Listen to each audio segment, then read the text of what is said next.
अरे बच्चों, नमस्कार, सुप्रभात। आशा है आप घर पर होंगे, सुरक्षित होंगे, कुशल मंगल होंगे। हम ऑनलाइन शिक्षण कर रहे हैं आपका, और आज हम +2 कक्षा के राजनीति विज्ञान विषय के अंदर पाठ 7 जो 6 चल रहा है, उस पाठ को हम पूरा कर चुके हैं। 7वें पाठ को हम पढ़ रहे हैं और 7वें पाठ का नाम है जन आंदोलन का उदय। जन आंदोलन हम आपको बता चुके हैं, आम लोगों के द्वारा या कुछ लोगों के समूह द्वारा अपनी समस्याओं को लेकर चलाया गया आंदोलन जन आंदोलन कहलाता है। हमने पिछली वीडियो क्लिप में आपको एक महत्वपूर्ण जन आंदोलन के बारे में समझाया था, बताया था, और वो जन आंदोलन था चिपको आंदोलन। चिपको आंदोलन जो सुंदरलाल बहुगुणा के नेतृत्व में उत्तराखंड में चला था। आज हम एक अन्य आंदोलन के बारे में चर्चा कर रहे हैं, और वो आंदोलन है दलित पैंथर आंदोलन।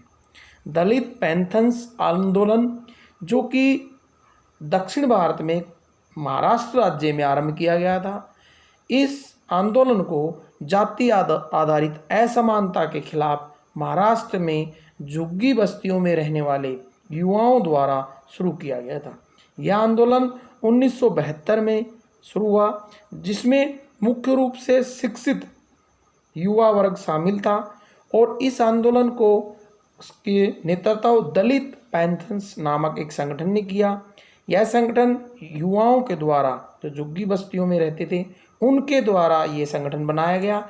इस संगठन का मुख्य उद्देश्य था जाति के आधार पर जो अन्याय होता है उसका विरोध करना, और जाति भेद को समाप्त करना, सामाजिक न्याय जो संविधान में दिया गया है उसकी स्थापना के लिए सरकार के ऊपर दबाव डालना, वे जाति आधारित जो सामाजिक भेदभाव थे उनको समाप्त करके जो किसान, भूमिहीन किसान थे, मजदूर थे, पिछड़े हुए थे, उनकी सहायता की मांग कर रहे थे। शिक्षित दलित युवाओं द्वारा इसके लिए सबसे पहले एक संगठन बनाया गया, जिसे दलित पैंथर्स के नाम दिया गया।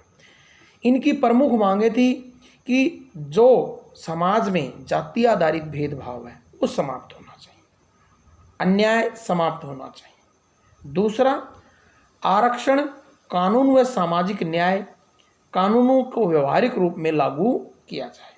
जो आरक्षण दे रखा है पिछड़े वर्गों को, वो व्यवहारिक रूप से लागू।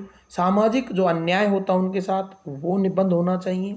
तीसरी उनकी मांग थी कि दलित महिलाओं को साथ ही हो रहे दुर्व्यवहार को समाप्त किया जाना चाहिए। उनको भी अन्य महिलाओं और समाज के पुरुषों के समान अधिकार मिलने चाहिए। भूमिहीन किसानों, मजदूरों और सारे वंचित जो वर्ग हैं उनको बराबर का अधिकार मिलना चाहिए। उनकी एक मांग ये भी थी कि दलितों की शिक्षा के लिए प्रसार कार्य किया जाना चाहिए, सरकार के द्वारा विशेष ध्यान दिया जाना चाहिए, जागरूकता अभियान चलाना चाहिए, उनको सुविधाएं दी जानी चाहिए। अब इन्होंने क्या क्या गतिविधियाँ की इसके लिए? इन्होंने अनेक साहित्यिक रचनाएं की प्यारे बच्चों, ताकि अपने विचारों को लोगों तक पहुंचा सके। दूसरा, उन्होंने रचनात्मक और सृजनात्मक कार्य किए ताकि लोग उसमें भागीदारी बन सकें।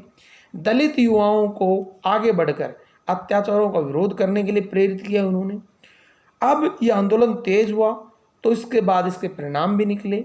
अंत में सरकार को झुकना पड़ा, और सरकार ने लंबे संघर्ष के बाद 1989 में कानून बनाकर दलितों के प्रति हो रहे अत्याचारों को और कठोरता से रोकने का प्रयास किया। इसके अलावा दलित पैंथर्स जो राजनीतिक संगठन बना था एक तरह से, उसका पतन होने के बाद दूसरे इनसे संबंधित कई संगठन बने, और उनका नाम वामसेफ दिया गया। वामसेफ के नाम से उसे जाना जाता है। Backward and minority classes employees federation के नाम से इसे जानते हैं। इसके तहत विभिन्न किसानों के संगठन बने, मजदूरों के संगठन बने, भूमिहीन लोगों के संगठन बने, और उन्होंने सरकार पर अपनी अपनी मांगों को लेकर दबाव बनाया।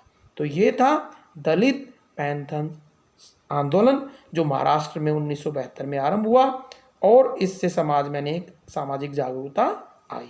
आशा आपको समझ में आया होगा। अगर अच्छा लगा तो लाइक कीजिए, सब्सक्राइब कीजिए यूट्यूब चैनल पे जाके। और आप इसको अगर बार बार रिवीजन करना चाहते हैं इसका, तो इसको बार बार देखिए, सुनिए, ताकि आपका पुनरावृत्ति भी कार्य हो सके। धन्यवाद।